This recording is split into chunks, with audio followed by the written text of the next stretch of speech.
Welcome to Ravikiranalu TV. ముందుగా headlines చూద్దాం. పహల్గామ్ ఉగ్రదాడి, 4 ఉగ్రవాదుల ఫోటోలు విడుదల. 3 ఉగ్రవాదులు ఆసిఫ్ పుజీ, సులేమాన్ షా, అబ్దుల్ తలహాగా గుర్తింపు. ప్రధాన సూత్రధారి ఎల్ఈటీ కమాండర్ సైఫుల్లా కసూరిగా నిఘా సంస్థల వెల్లడి.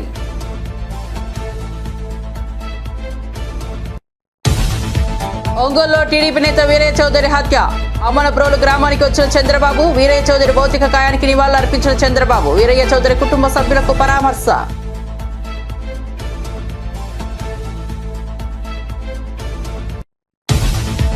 ఉగ్రవాదులకు రక్షణ మంత్రి గట్టి జవాబు. పహల్గామ్ దాడికి త్వరలోనే గట్టి జవాబిస్తామన్న రాజ్నాథ్ సింగ్. దాడికి పాల్పడిన వారికి, వెనుకుండి నడిపించిన వారికి గట్టి సమాధానం ఇస్తామని వ్యాఖ్య.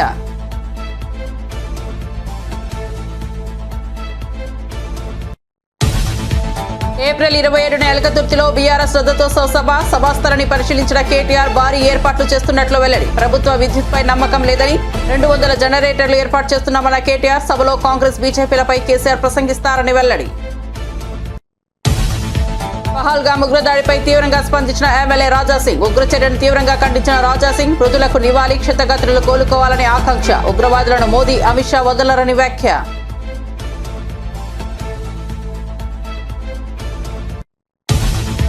పహల్గామ్ ఉగ్రదాడిపై ఎంఐఎం అధినేత ఓవైసీ స్పందన. ఉగ్రవాదులు ప్రజలను మతం అడిగి హతమార్చడం దారుణమన్న ఓవైసీ. దాడికి నిఘా వైఫల్యమే కారణమని తీవ్ర ఆరోపణ. కేంద్రం జవాబుదారీతనం వహించాలని డిమాండ్.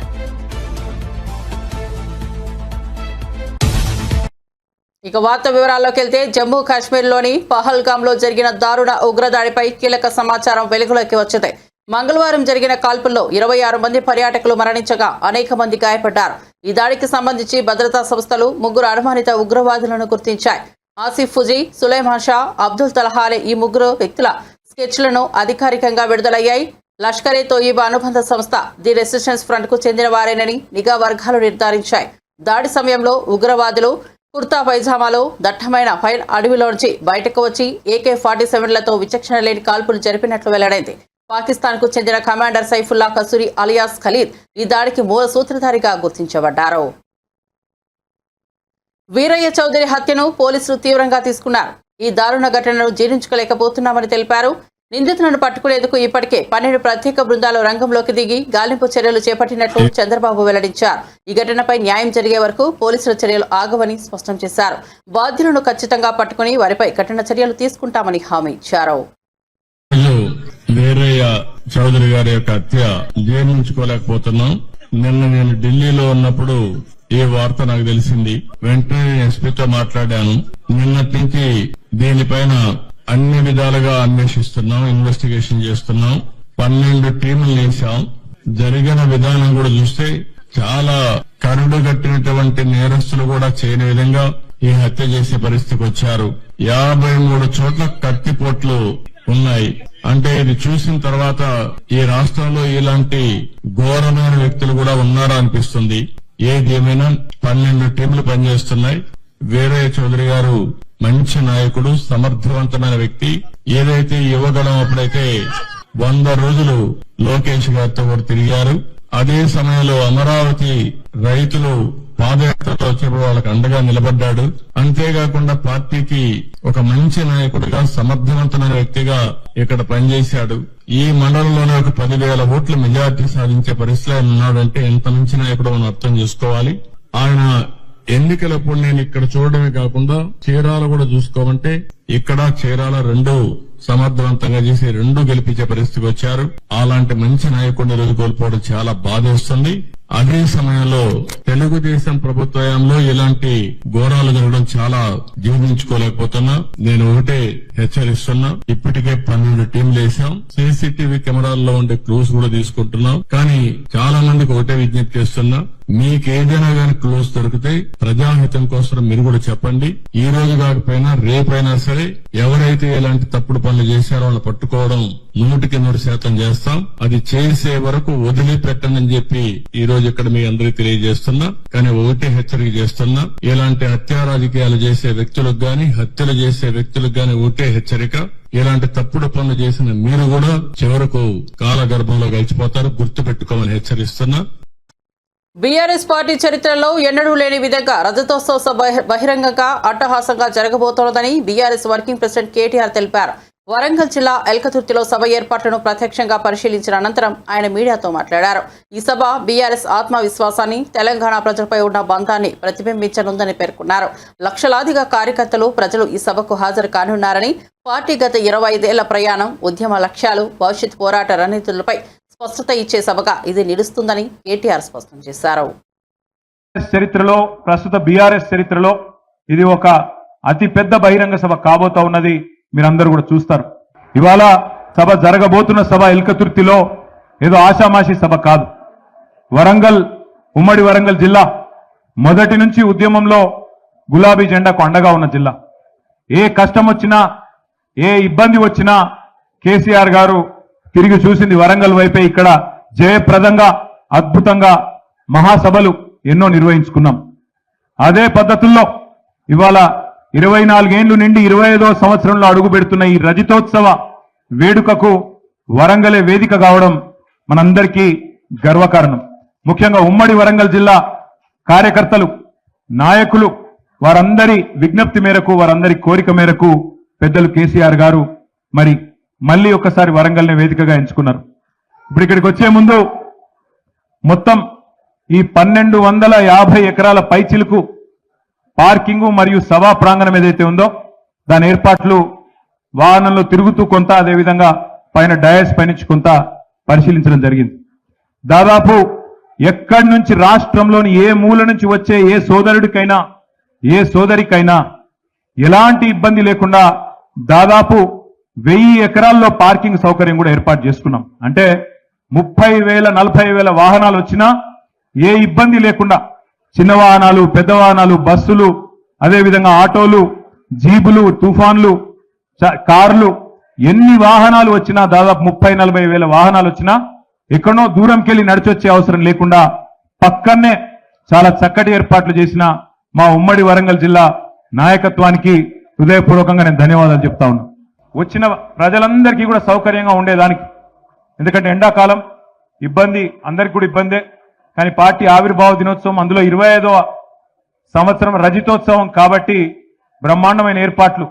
ఒక 10 లక్షల వాటర్ బాటిళ్లు మరి పూర్తి స్థాయిలో అందుబాటులో పెడుతున్నాం. అవసరమైతే ఇంకా పెంచుకోవడానికి కూడా ఏర్పాట్లు చేసుకున్నాం. అట్లాగే 10 లక్షల చల్ల ప్యాకెట్లు, మజ్జిగ ప్యాకెట్లు కూడా ఏర్పాటు చేసుకున్నాం. దాన్ని కూడా మొత్తం ప్రాంగణంలో ఎక్కడి వాళ్ళకి అక్కడే, వారు కూర్చునే ప్రాంతంలో, వాళ్ళు నిల్చునే ప్రాంతంలోనే పెద్ద ఎత్తున ఏర్పాట్లు చేసుకుంటా ఉన్నాం. అట్లాగే మరి వచ్చిన వాళ్ళకి ఎవరికైనా ఎండ దెబ్బ కానీ ఇంకోటి కానీ ఏదైనా సమస్య వస్తే కూడా దాదాపు 100 పైచిలకు వైద్య బృందాలు కూడా ఇక్కడే అందుబాటులో ఉండి సేవలు అందించబోతా ఉన్నారు. వారికి కూడా ప్రత్యేకమైన శిబిరాలు ఏర్పాటు చేసుకుంటా ఉన్నాం. ఏమన్నా ఎమర్జెన్సీ ఉంటే దానికోసం కూడా ఆలోచన చేసి దాదాపు ఒక 15 నుంచి 20 అంబులెన్సులు కూడా దగ్గరలో పెట్టుకున్నాం. వాటిని కూడా ఏమన్నా ఇబ్బంది ఉంటే వెంటనే మనం వైద్య సహాయం అందించడానికి వాటిని కూడా ఏర్పాటు చేసుకున్నాం. అట్లాగే సుదూర ప్రాంతం నుంచి ఆడబిడ్డలు వస్తున్నారు, అన్నదమ్ములు వస్తున్నారు, గులాబీ దండు కదులుతున్నది కాబట్టి వారందరి సౌకర్యం కోసం వచ్చిన వాళ్ళకి, ఎందుకంటే ఎండాకాలం మరి ఇబ్బంది కూడా ఉంటది కాబట్టి మరి చుట్టుపక్కల అన్ని ప్రాంతాల్లో కూడా చాలా పెద్ద ఎత్తున తాత్కాలిక టాయిలెట్ల నిర్మాణం కూడా కొనసాగుతున్నది. అవి కూడా పూర్తి అవుతాయి.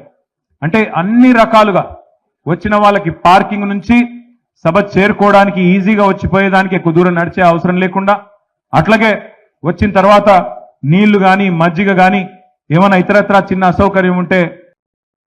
జమ్మూ కాశ్మీర్లోని పహల్గామ్లో ఉగ్రదాడిని కేంద్ర మంత్రి కిషన్ రెడ్డి ఖండించారు. పాకిస్తాన్ అసమర్థ నాయకత్వానికి ఈ ఘటన పరాకాష్ఠాన్ని ధ్వజమెత్తారు. హైదరాబాద్లోని ట్యాంక్ బండ్ వద్ద అంబేద్కర్ విగ్రహం వద్ద ఉగ్రదాడి మృతులకు నివాళులర్పించారు. నల్ల దుస్తులు ధరించి జాతీయ జెండాలతో నిరసన వ్యక్తం చేశారు. భారత్ను దెబ్బతీయాలని పాక్ చూస్తే మూల్యం చెల్లించుకున్నట్లేనని హెచ్చరించారు. బాధిత కుటుంబాలను ఆదుకుంటామన్న కిషన్ రెడ్డి దోషులను విడిచిపెట్టే ప్రసక్తే లేదన్నారు. మరి ఒక వర్గం వారిని మతం పేరుతో విభజించి వాళ్ళని విడదీసి మరి ఒక వర్గం వారిపైనే ఉగ్రవాదులు దాడి చేయడం ఏదైతున్నదో ఇది పూర్తిగా ఈరోజు ప్రపంచమంతా ఖండిస్తూ ఉంది. సభ్య సమాజం అంతా కూడా ఈరోజు ఖండిస్తూ ఉన్నది. పాకిస్తాన్ గత అనేక రోజులుగా తమ దేశంలో జరుగుతున్నటువంటి అంతర్గత వ్యవహారాలను సరిదిద్దుకునేటువంటి అసమర్థమైనటువంటి నాయకత్వము, మరి ఈరోజు భారతదేశంలో 370 ఆర్టికల్ తొలగించిన తర్వాత జమ్మూ కాశ్మీర్లో ఎన్నో రకాల అభివృద్ధి జరుగుతూ ఉంది. 30 సంవత్సరాల తర్వాత ఈరోజు పర్యాటకులు కూడా వెళ్ళే విధంగా అక్కడ మంచి వాతావరణం ఏర్పడింది. ఉద్యోగ అవకాశాలు మెరుగుపడతా ఉన్నాయి. అన్ని రకాలుగా జనజీవనం సంతోషంగా ఉన్నటువంటి ఈ నేపథ్యంలో మళ్ళీ ఈరోజు పాకిస్తాన్ జమ్మూ కాశ్మీర్లో నిప్పులు పోసే విధంగా అమాయకులైనటువంటి పర్యాటకులను ఈరోజు విచక్షణారహితంగా కాల్చి చంపడం ఏదైతున్నదో ఈరోజు మేము పూర్తిగా ఖండిస్తూ ఉన్నాము. ఈ రకమైనటువంటి ఉగ్రవాద చర్యల ద్వారా పాకిస్తాన్ భారతదేశాన్ని భయపెట్టాలనుకుంటే, పాకిస్తాన్ భారతదేశాన్ని దెబ్బతీయాలనుకుంటే అది వాళ్ళ పొరపాటు. ఇప్పటికే పాకిస్తాన్ గత కొన్ని సంవత్సరాలుగా ప్రపంచ దేశాల ముందు చిప్ప పట్టుకొని భిక్షమెత్తుకునే పరిస్థితి వచ్చినప్పుడు కూడా సిగ్గు లేకుండా ఈరోజు భారతదేశం మీద దాడి చేయడము, భారతదేశ పర్యాటకులను హతమార్చడం ఏదైతున్నదో చాలా సిగ్గుమాలినటువంటి చర్య. దీనిని పూర్తిగా ఖండిస్తూ ఉన్నాము. ఖచ్చితంగా బాధిత కుటుంబాలకు ఆదుకుంటాము. ఎవరైతే దోషులుగా ఉన్నారో, ఎవరైతే టెర్రరిస్టులు అమాయకులైనటువంటి భారత పర్యాటకుల మీద దాడి చేశారో వాళ్ళని ఎట్టి పరిస్థితుల్లో వదిలే సమస్య లేదు. ఖచ్చితంగా వాళ్ళపైన చర్య తీసుకునే విధంగా భారత ప్రభుత్వం నిర్ణయం తీసుకుంటుందని ఈ సందర్భంగా మనవి చేస్తా ఉన్నాను. కాకినాడ జిల్లా బెండపూడి వద్ద జరుగుతున్న పోలవరం లెఫ్ట్ కెనాల్ నిర్మాణ పనులను మంత్రి నిమ్మల రామానాయుడు పరిశీలించారు. ముఖ్యంగా ఎన్హెచ్ క్రాసింగ్ వద్ద పనుల పురోగతిని అడిగి తెలుసుకున్నారు. అయితే పనులు నత్తనడకన కొనసాగుతున్నాయని గుర్తించిన మంత్రి తీవ్ర అసంతృప్తి వ్యక్తం చేశారు. వంతెన నిర్మాణ పనులు ఇప్పటికీ పూర్తి కాకపోవడంపై ఆగ్రహం వ్యక్తం చేసిన మంత్రి సంబంధిత అధికారులను వెంటనే చర్యలు తీసుకోవాలని ఆదేశించారు. ప్రజల కష్టాలను తొలగించాలంటే పనులను వేగవంతంగా పూర్తి చేయాల్సిన అవసరం ఉందని ఆయన స్పష్టం చేశారు.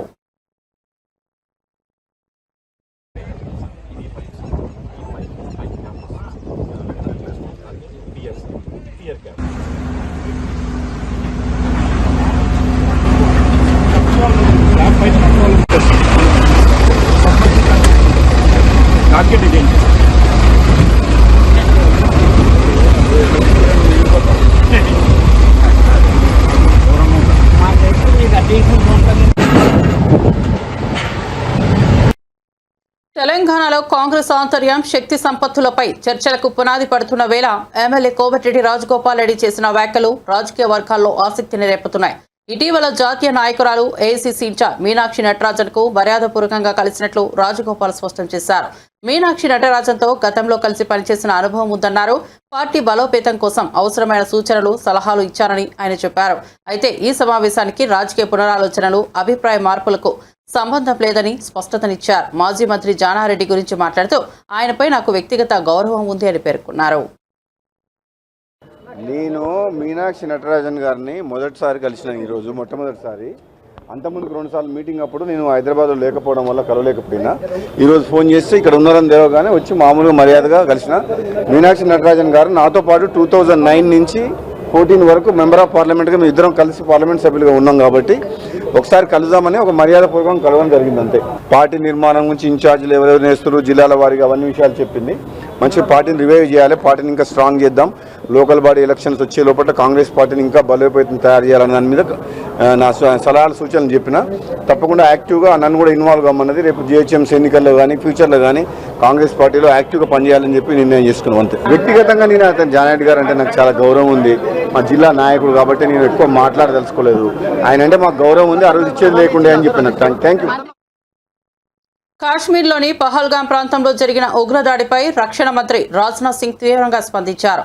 అమాయక పౌరులపై దాడి చేయడం ఉగ్రవాదుల పిరికిపంద చర్య అని అభివర్ణించారు. దేశ ప్రజల భద్రత కోసం కేంద్రం ప్రతిక్షణం కట్టుదిట్టమైన చర్యలు తీసుకుంటోందని తెలిపారు. ఉగ్రవాదాన్ని తుడమట్టించాలనేదే భారత ప్రభుత్వ విధానమని స్పష్టం చేశారు. అమాయకుల ప్రాణాలు తీసిన ఈ దాడి బాధాకరమని పేర్కొన్న మంత్రి ఉగ్రవాద మూలాలను నరికేందుకు అవసరమైన అన్ని చర్యలు తీసుకుంటామన్నారు. దాడిలో మృతి చెందిన కుటుంబాలకు సానుభూతి తెలిపిన ఆయన బాధితులకు ప్రభుత్వం అన్ని విధాలుగా అండగా ఉంటుందన్నారు. यहाँ मैं भारत के दृढ़ संकल्प को दोहराना चाहूंगा कि टेररिज्म के खिलाफ हमारी जीरो टॉलरेंस की पॉलिसी है. भारत का एक एक नागरिक इस कायरतापूर्ण हरकत के खिलाफ एकजुट है. मैं इस मंच से देशवासियों को आश्वस्त करता हूं, घटना के मद्देनजर भारत सरकार वो हर कदम उठाएगी जो जरूरी और उपयुक्त होगा।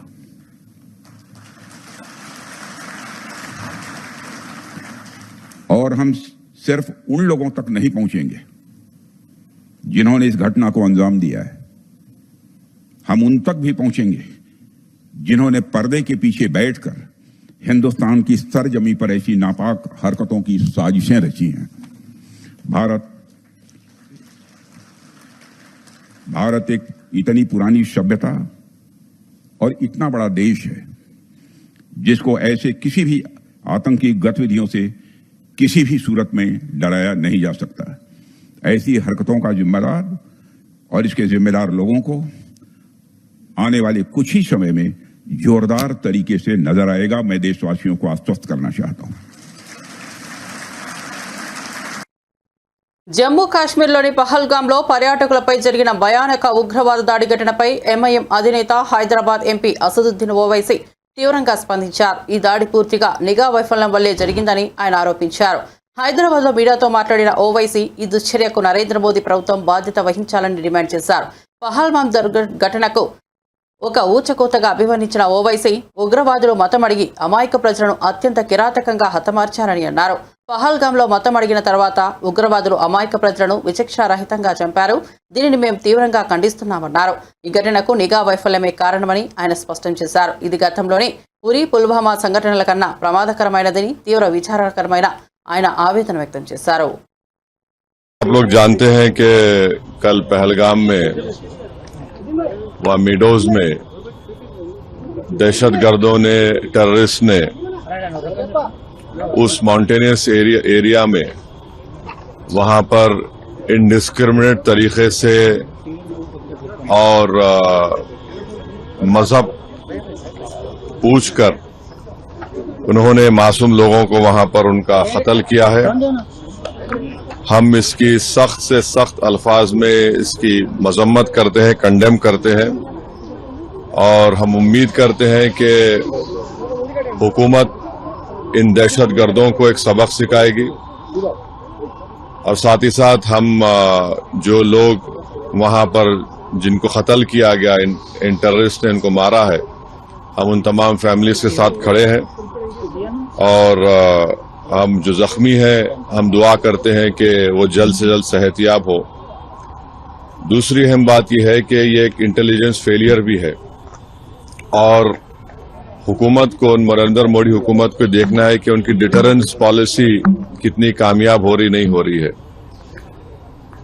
चौथी बात यह है कि उरी हुआ, पुलवामा हुआ, ये उरी और पुलवामा से ज्यादा कंडेमनेबल इंसिडेंट है ये, क्योंकि जो सिविलियन लोग हैं वहां पर जाकर ये टेररिस्ट जो हमारे पड़ोसी मुल्क से जरूर आए हैं और वहां से आकर यहां पर हमारी सरजमीन पर मासूम लोगों को उनकी जान लेते हैं और बड़ा दर्दनाक वाकया है ये, बल्कि ये मैसेकर है और हम नरेंद्र मोदी हुकूमत से इस बात का डिमांड करते हैं कि वो अकाउंटेबिलिटी किसकी है फिक्स करें, डिटरेंस पॉलिसी को अपने देखें और उरी और पुलवामा से बड़ा इंसिडेंट है और उम्मीद करते हैं कि हुकूमत इन तमाम जालिमों को सबक सिखाएगी और इनको जो लोग मरे हैं उनसे इंसाफ होगा और एमआईएम पार्टी उन तमाम खानदान और परिवार के साथ खड़ी हुई है जिनकी जानें गई हैं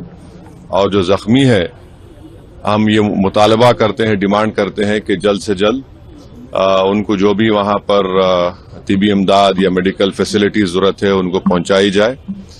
और ये कंडेमनेबल इंसिडेंट है। इसमें कश्मीर में टूरिज्म इंडस्ट्री को बहुत बड़ा इससे नुकसान पहुंचाने की कोशिश की जा रही है और ये टेररिस्ट जो आए हैं पड़ोसी मुल्क से, इनका एक ही मकसद है। విశాఖలో 3,000 కోట్ల విలువైన భూములను 99 పైసలకే డొల్ల కంపెనీ ఉర్సా క్లస్టర్స్ కు కేటాయించడం వెనుక మంత్రి నారా లోకేష్, ఆయన బినామీల సూత్రధారులని వైఎస్ఆర్సీపీ జాయింట్ సెక్రటరీ కారుమూరి వెంకటరెడ్డి మండిపడ్డారు. తాడేపల్లిలోని పార్టీ కేంద్ర కార్యాలయంలో మీడియాతో మాట్లాడుతూ మంత్రి నారా లోకేష్ తన సన్నిహితుడు కిలారు రాజేష్ ద్వారా పెద్ద సంఖ్యలో డొల్ల కంపెనీలను సృష్టించి వాటికి ప్రభుత్వం ద్వారా కారు చౌక విలువైన భూములను కట్టబెడుతున్నారని ఆగ్రహం వ్యక్తం చేశారు. సంపద సృష్టిస్తానని చెబుతున్న చంద్రబాబు ప్రజల సంపదను దోచుకుంటున్నారని ధ్వజమెత్తారు. ఈ తేలుగుట్టిన దొంగల్లాగా ఆంధ్రప్రదేశ్ రాష్ట్ర ప్రభుత్వంలో ఉన్నటువంటి మంత్రులు, ఎందుకంటే ఇది మంత్రిమండలి తీసుకొని మంత్రిమండలే ఇది కేటాయించిన భూముల్ని, కానీ ఒక్క మంత్రి కూడా వచ్చి దాని మీద ఇప్పటి వరకు ప్రెస్ మీట్ పెట్టాల, దాని మీద వివరణ ఇవ్వాల. 164 మంది ఉన్నారు ఎమ్మెల్యేలు, ఒక్కళ్ళు కూడా దాని మీద ఎస్ ఈ కంపెనీ అనేది ఈ కంపెనీకి మేము భూముల్ని కేటాయించాం, ఈ కంపెనీకి సంబంధించినటువంటి చరిత్ర ఇదని చెప్పి ఎక్కడ ఇప్పటి వరకు కూడా స్పందన లేదు. ఎందుకంటే వీళ్ళు ఆల్రెడీ డొల్ల కంపెనీ కాబట్టి. ఎవడైనా 2 నెలల క్రితం రిజిస్టర్ అయినటువంటి కంపెనీ కేవలం 9,10,000 రూపాయలతో ఏదైతే ఒక కంపెనీకి స్టార్ట్ చేస్తే, అది కూడా ఒక ఎంప్లాయీ లేడు, దాంట్లో ఇద్దరు ఎవరైతే డైరెక్టర్లు ఉన్నారో వాళ్ళిద్దరే డైరెక్టర్లు, వాళ్ళిద్దరే ఎంప్లాయీలు, అక్కడ దానికి ఒక టర్న్ ఓవర్ లేదు, ఏం లేనటువంటి కంపెనీ హైదరాబాద్లో ఒక రెసిడెన్షియల్ ఫ్లాట్లో, ఆ రెసిడెన్షియల్ ఫ్లాట్లో అడ్రస్తో రిజిస్టర్ అయినటువంటి కంపెనీకి దాదాపుగా ఎకరం 50 కోట్ల రూపాయల విలువ చేసేటటువంటి భూములు, అంటే 60 ఎకరాల భూములు, అంటే దాదాపుగా 3,000 కోట్ల రూపాయల విలువైనటువంటి భూముల్ని కేవలం 99 పైసలకే కట్టబెట్టారు అనేది ఈరోజు క్లియర్గా కనపడతా ఉంది. అంటే మొత్తం అమ్మేశారు 99 పైసలకి, అంటే ఉచితంగా ఇచ్చినట్టు. ఇంకా 99 పైసలు ఒక పేరుకి 60 అంటే 3,000 కోట్ల రూపాయల విలువైనటువంటి భూముల్ని ఏదైతే ఫ్రీగా వాళ్ళకి సంబంధించినటువంటి మనుషులకి దోచిపెట్టినటువంటి కార్యక్రమం. ఎవరు ఈ కంపెనీలను ఆరాధిస్తే నారా లోకేష్కి సన్నిహితుడు, ఈరోజు ఆంధ్రప్రదేశ్ రాష్ట్రంలో ఏదైతే రాజ్యాంగేతర శక్తిగా పనిచేస్తున్నటువంటి కిలారు రాజేష్ నారా లోకేష్ ఫ్రెండ్, సో నారా లోకేష్కి బినామీ కూడా కిలారు రాజేష్ కొన్ని వందల కంపెనీలు ఇలానే నెల 2 నెలలు 3 నెలల క్రితంలో ఏదైతే కొన్ని వందల కంపెనీలు రిజిస్టర్ చేసి ఆంధ్రప్రదేశ్ రాష్ట్రంలో ఉన్నటువంటి భూముల్ని కొట్టేయడానికి వేసినటువంటి కుట్రలో భాగం ఇది. ఆర్గనైజ్డ్ స్కామ్ ఇది. ఆంధ్రప్రదేశ్ రాష్ట్రంలో ఆంధ్రప్రదేశ్ రాష్ట్ర ప్రభుత్వమే ఒక స్కామ్ వాళ్ళ మనుషుల చేత ముందు వాళ్ళ మనుషులను పెట్టి వెనకాల వీళ్ళుండి భూములను కొట్టేసేటటువంటి ఒక పెద్ద స్కామ్కి ఈరోజు ఆంధ్రప్రదేశ్ రాష్ట్ర ప్రభుత్వమే తెరలేపింది. మీరు ఇక్కడ చూసుకుంటే పేరుకేమో పైకి TCSని చూపించారు. ఎందుకంటే TCS అంటే ఎవరు కూడా క్వశ్చన్ చేయం కదా. TCS అనేది ఒక మంచి కంపెనీ. డెఫినెట్లీ TCS అనేది జగన్మోహన్ రెడ్డి గారి ప్రభుత్వమే 2020లోనే TCSతో సంప్రదింపులు జరిపింది. తర్వాత 2 ఏళ్ళు కోవిడ్ వచ్చింది. కోవిడ్ తర్వాత 2022లో ఏదైతే ఇదే తాడేపల్లి ఇక్కడికే వచ్చి ఏదైతే TCSకు సంబంధించినటువంటి చంద్రశేఖర్ గారు వచ్చి జగన్మోహన్ రెడ్డి గారి ప్రభుత్వంతో సంప్రదింపులు జరిపిల్లారు. దానికి సంబంధించినటువంటి గ్రౌండ్ అంతా ప్రిపేర్ అయ్యింది. సో తర్వాత మేము అధికారంలో నుంచి దిగిపోయాం. సో ఇప్పుడు వాళ్ళు TCSకి ల్యాండ్ కేటాయించారు అనేది నిన్న అఫీషియల్గా ఒక జీవోని రాష్ట్ర ప్రభుత్వం రిలీజ్ చేసింది. ఎంత దారుణం ఇది కూడా. ఎందుకంటే ఇప్పుడు ఇది గవర్నమెంట్ అఫీషియల్ జీవో 21/4/2025 గవర్నమెంట్ అఫీషియల్గా. జమ్మూ కాశ్మీర్లో జరిగిన ఉగ్రదాడిపై తెలంగాణ మంత్రి పొన్నం ప్రభాకర్ తీవ్ర స్పందన తెలిపారు. దేశం అంతర్గత భద్రతను దెబ్బతీసే ఈ ఘోర ఘటన బాధాకరమని అన్నారు. ఇటువంటి ఘటనలపై ప్రభుత్వం రాజకీయాలకు అతీతంగా కఠినంగా వ్యవహరించాల్సిన అవసరం ఉందని పేర్కొన్నారు. దేశ భద్రత విషయంలో అన్ని రాజకీయ పార్టీలు ఏకాభిప్రాయంతో ముందుకు రావాలని సూచించారు. కేంద్ర ప్రభుత్వానికి ఈ అంశంలో కాంగ్రెస్ పార్టీ పూర్తిగా అండగా ఉంటుందని తెలిపారు. ఇలాంటి దాడులు పునరావృతం కాకుండా కేంద్రం తక్షణమే కఠిన చర్యలు తీసుకోవాలని విజ్ఞప్తి చేశారు. దేశంలోని అమాయకులపై ఉగ్రవాదులు మళ్లీ దాడికి దిగకుండా ముందస్తు భద్రతా చర్యలు తీసుకోవాలని అన్నారు. అందరం బాధపడే అంశం దేశంలో అంతర్భాగమైనటువంటి జమ్మూ కాశ్మీర్లో నిన్న జరిగిన సంఘటన అందరికీ దుఃఖభరితమైనటువంటిది. ఇటువంటి సంఘటనల పట్ల ప్రభుత్వం రాజకీయాలకు అతీతంగా కఠినంగా వ్యవహరించాల్సిందే. దేశంలో వివిధ అంశాల మీద భేదాభిప్రాయాలు ఉంటాయి కావచ్చు, కానీ దేశంలో అంతర్గత భద్రతకు సంబంధించి కానీ అంతర్జాతీయ సంబంధించిన అంశం వచ్చినప్పుడు అందరూ కూడా ముక్త కంఠంతో ఈ అంశం పట్ల ఏకాభిప్రాయంతో ఉంటాం. కేంద్ర ప్రభుత్వానికి ఈ అంశంలో పూర్తిగా అండగా ఉంటుంది కాంగ్రెస్ పార్టీ. ఎందుకంటే ఈరోజు ఇటువంటి సంఘటనలు పునరావృతం కాకుండా కఠినంగా వ్యవహరించాలని కేంద్ర ప్రభుత్వాన్ని కోరుతా ఉన్నాం. ఇక్కడ నుంచి ప్రాతినిధ్యం వహిస్తున్న మంత్రుల ద్వారా కూడా కోరుతా ఉన్నాం. ఈ సంఘటన తల వంచుకునే కార్యక్రమం. ఎందుకంటే నేను కూడా ఇది ఒక 3-4 రోజుల క్రితమే ఈ ప్రాంతం అంతా పోయొచ్చినాం. అక్కడ ఉండబడే స్థానికులందరూ చెప్తా ఉన్నారు, టూరిస్టులు ఎవరు కూడా ఇబ్బంది లేకుండా రావచ్చు. ఎందుకంటే టూరిస్టులు వస్తేనే మా జీవన ఉపాధి అని వాళ్ళు చెప్పినారు. నేను ఒక 3 రోజుల కింద ఈ జరిగిన సంఘటన కంటే ముందు నేను పోయొచ్చినటువంటి ప్రాంతంలో చూస్తే అక్కడ అందరూ కూడా టూరిస్టులకు అక్కడ స్థానికులందరూ సహకరిస్తున్నారు. ఈ సంఘటన ద్వారా ఈ యొక్క దుశ్చర్య వల్ల అక్కడ నివసిస్తున్న స్థానిక ఆ వర్గానికి సంబంధించినటువంటి వాళ్ళ ఉపాధి అవకాశాలను దెబ్బతీసినట్టే. టూరిస్టులు ఒక తులిప్ గార్డెన్కి పోతే 15 లక్షల మంది ఈ 15 రోజుల లోపల విజిటర్స్ వచ్చినారని చెప్పినారు. అందరూ కూడా ఈ భయప్రాంతాలకు వచ్చినప్పుడు శాంతి భద్రత లేనప్పుడు ఎవరు టూరిస్ట్ రాడు. ఇది పరోక్షంగా అక్కడ ఉన్నబడి నివసించి ఉపాధి టూరిజం పేరుగా బతుకుతున్నటువంటి జమ్మూ కాశ్మీర్ స్థానికులకే ఇబ్బంది. ఇది వాళ్ళ కడుపు కొట్టినట్టే. ఈ ప్రాణాలు పోయినాయి, శాంతి భద్రతలు విఘాతం కలిగింది.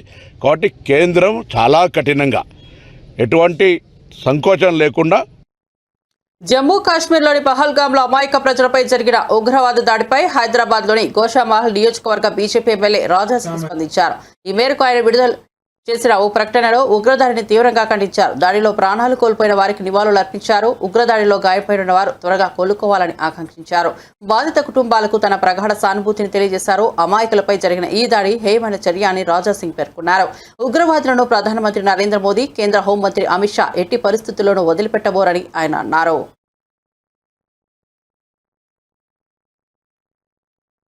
వైఎస్ఆర్సీపీ నేత మాజీ ఎంపీ మార్గాని భరత్ కూటమి ప్రభుత్వంపై తీవ్ర విమర్శలు చేశారు. రాష్ట్రంలో స్కీములు అమలు చేయకుండా స్కాములు చేస్తోంది కూటమి ప్రభుత్వం అని ఆరోపించారు.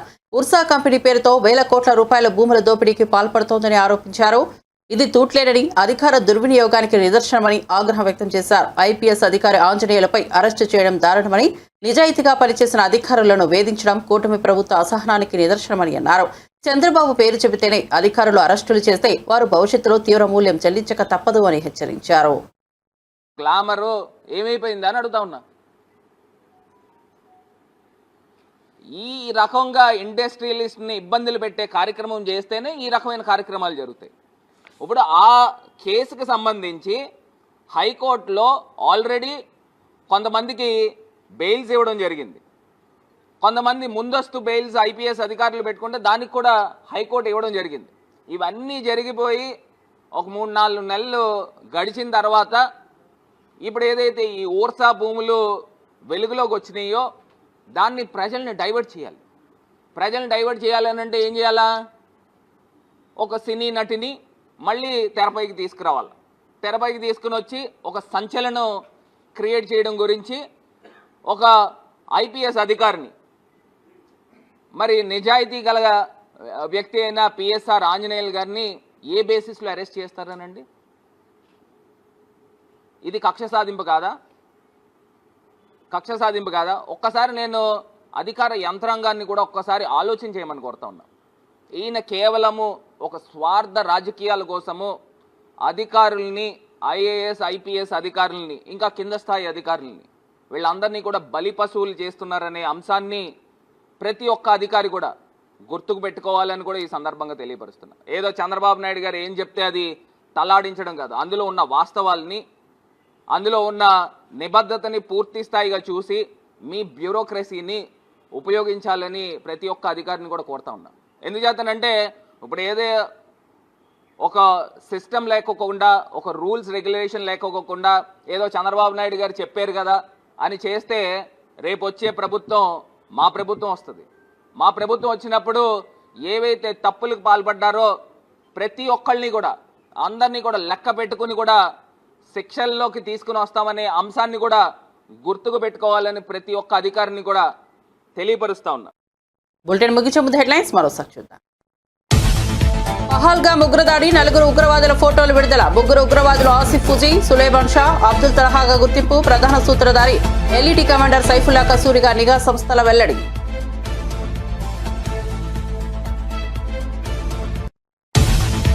ఒంగోలులో టీడీపీ నేత వీరయ్య చౌదరి హత్య. అమనబ్రోలు గ్రామానికి వచ్చిన చంద్రబాబు, వీరయ్య చౌదరి భౌతిక కాయానికి నివాళులు అర్పించిన చంద్రబాబు. వీరయ్య చౌదరి కుటుంబ సభ్యులకు పరామర్శ.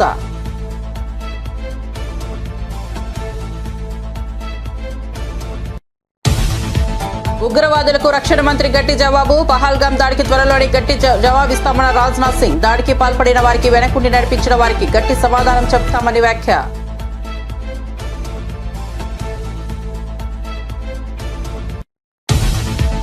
ఏప్రిల్ 27న ఎలకతుర్తిలో బీఆర్ఎస్ రజతోత్సవ సభా స్థలాన్ని పరిశీలించి కేటీఆర్ భారీ ఏర్పాట్లు చేస్తున్నట్లు వెల్లడి. ప్రభుత్వ విద్యుత్పై నమ్మకం లేదని 200 జనరేటర్లు ఏర్పాటు చేస్తున్నామన్న కేటీఆర్. సభలో కాంగ్రెస్ బీజేపీలపై కేసీఆర్ ప్రసంగిస్తారని వెల్లడి. పహల్గామ్ ఉగ్రదాడిపై తీవ్రంగా స్పందించిన ఎమ్మెల్యే రాజాసింగ్. ఉగ్రచర్యను తీవ్రంగా ఖండించిన రాజాసింగ్ మృతులకు నివాళి, క్షతగాత్రులు కోలుకోవాలని ఆకాంక్ష. ఉగ్రవాదులను మోదీ, అమిత్ షా వదలరని వ్యాఖ్య.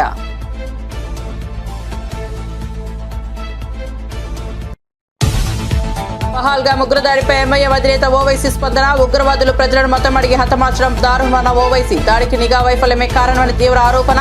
కేంద్రం జవాబుదారీతనం వహించాలని డిమాండ్.